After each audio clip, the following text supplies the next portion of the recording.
कल सुबह 6:30 के बाद यूट्यूब पे स्पाइडरमैन लोटस रिलीज हो चुका है। 2 साल पहले जब मैंने इसका पहला प्रोमो देखा था तब मुझे ऐसा लग रहा था कि लोटस साबुन के साथ स्पाइडरमैन का कुछ कोलैबोरेशन हुआ होगा, बट फिर जाके मालूम चला कि नहीं, ये एक फैन मेड फिल्म है। तो अगर तुम्हें भी कुछ ऐसा ही लग रहा था इतने दिनों से, तो मैं बता देना चाहूंगा कि ये किसी बड़े स्टूडियो मार्वल या फिर सोनी का प्रोजेक्ट नहीं है, बल्कि ये तुम्हारे जैसे, मेरे जैसे, हमारे जैसे स्पाइडर फैंस ने मिलकर ये मूवी या फिर फैन फिल्म बनाया है। इवन की स्पाइडरमैन नो वे होम का डायरेक्टर जॉन वॉट्स, जिन्होंने टॉम हॉलैंड की स्पाइडरमैन की ट्रिलॉजी को डायरेक्ट किया, वो खुद इस मूवी को सपोर्ट कर रहा है, क्योंकि सबसे पहले वो भी यूट्यूब पे मूवी के फेक ट्रेलर्स बनाते थे, नहीं स्क्रीन कल्चर की तरह नहीं बल्कि शूट करके बनाते थे। जहाँ पे अगर हम स्पाइडरमैन लोटस के सिनॉप्सिस के ऊपर बात करें, जहाँ पे स्पाइडरमैन लोटस की कहानी एंड्रू गारफील्ड के अमेजिंग स्पाइडरमैन 2 के आगे के स्टोरी को कंटिन्यू करता है, जहाँ पे ग्वेन के मरने के बाद सब कुछ कैसे बदल गया, उससे बहुत सारी चीजें दूर जाने लगा एंड वो स्पाइडरमैन के कैरेक्टर से रिटायरमेंट ले लेता है। एंड उसी वक्त एक इल बच्चा जिसका नाम टिम होता है इस मूवी में, वो इस दुनिया में ज्यादा देर नहीं रहने वाला, वो स्पाइडरमैन को अपना हीरो मानता है, तो जिसकी वजह से वो अपना आखिरी वक्त स्पाइडरमैन के साथ बिताना चाहते हैं। मानो या ना मानो, इस दुनिया को उसी फ्रेंडली नेबरहुड स्पाइडरमैन का जरूरत है एंड यही चीज पूरे मूवी को कन्वे करता है।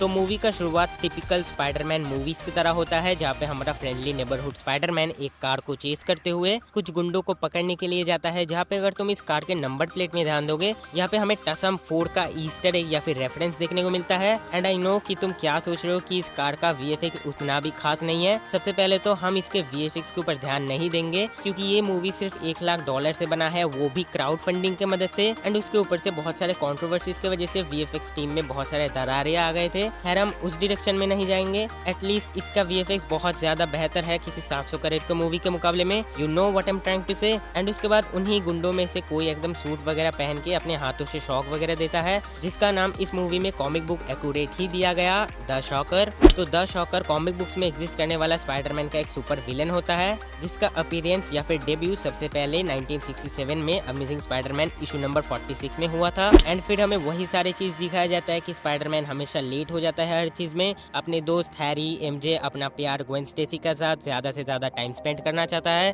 ग्वेन स्टेसी को वो प्रपोज ही करने वाला होता है, बट वो नहीं कर पाता है बिकॉज ऑफ स्पाइडरमैन थिंग्स। जैसा स्पाइडरमैन का लव स्टोरीज होता है कॉम्प्लिकेटेड, तो कुछ वैसा ही हमें दिखाया गया। एंड उसके बाद वहाँ पे सीन कट हो जाता है। फिर सीन शुरू होता है ग्वेन स्टेसी के डेथ के बाद। एंड इस मूवी में हमें बहुत सारे टोबी मैगवायर का रेफरेंस देखने को मिला, जैसे कि ग्रीन गॉब्लिन के साथ फाइट करते हुए उसका सूट वगैरह ऐसा फट जाता है। फिर जब नींद टूटता है उसका एकदम पसीनों से भरा हुआ होता है, जैसे हमें टोबी मैगवायर के मूवीज में देखने को मिलता है। एंड मूवी के एंडिंग के एक सीन में वही कपड़े फाड़ने वाला एक सीन होता है। तो कहीं ना कहीं इस मूवी में टोबी मैगवायर को एक ट्रिब्यूट देने की कोशिश किया गया, क्योंकि सबसे पहला स्पाइडरमैन टोबी मैगवायर ही था। एंड इसके अलावा हमें बहुत सारे ईस्टर एग्स, बहुत सारे रेफरेंस देखने को मिला, जैसे कि हमें कैप्टन अमेरिका के शील्ड का ईस्टर एग देखने को मिला, क्रेविन दी हंटर का ईस्टर एग देखने को मिला, मार्वल स्टूडियोज का ईस्टर एग देखने को मिला, सिनिस्टर 6 का ईस्टर एग देखने को मिला। एंड फिर स्पाइडरमैन ये मानने लगता है कि वही सबसे मेन प्रॉब्लम है, उसी की वजह से सब कुछ हो रहा है। वो जहाँ भी जाता है डेथ उसको फॉलो करता है। एंड उसके बाद उस बच्चे के पास एक मैगजीन होता है जिसके अंदर स्पाइडरमैन के स्टोरी को काफी अच्छी तरीके से एक्सप्लेन किया गया। एंड वो जब उसे पढ़ता है या फिर देखता है तो उसे समझ में आता है कि नहीं,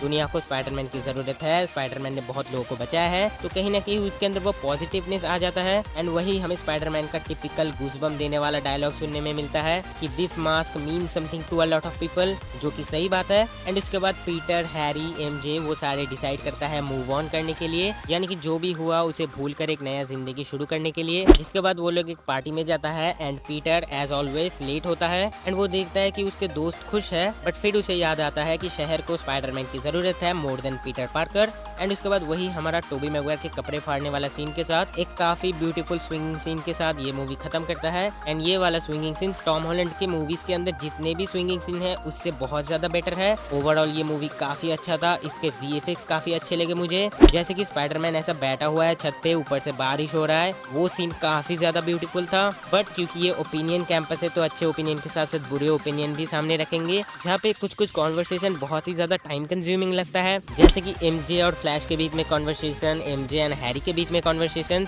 वो देखकर ऐसा लग रहा था कि मूवी को लंबा करने के लिए वो किया गया। खैर, हम उस चीज को इजीली इग्नोर कर सकते हैं। एंड ऑब्वियसली क्योंकि ये $1 लाख से बना है तो हम ज्यादा कुछ एक्सपेक्टेशन नहीं रख सकते। एंड एट दी एंड क्या ये मूवी तुम्हें देखनी चाहिए या फिर नहीं देखनी चाहिए? अगर तुम एक स्पाइडरमैन फैन हो तो देखो, एंड अगर नहीं हो तो भी देखो, क्योंकि कोई भी मूवी हो उसका एक्सपीरियंस मैटर करता है। एंड अगर तुम्हें ये वीडियो अच्छा लगा तो वीडियो को लाइक कर देना। अगर इस कैंपस में नए हो तो सब्सक्राइब करके इस कैंपस का हिस्सा बन सकते हो। तो हाँ, तुमसे मिलते हैं अगले वीडियो में, तब तक के लिए गुड बाय।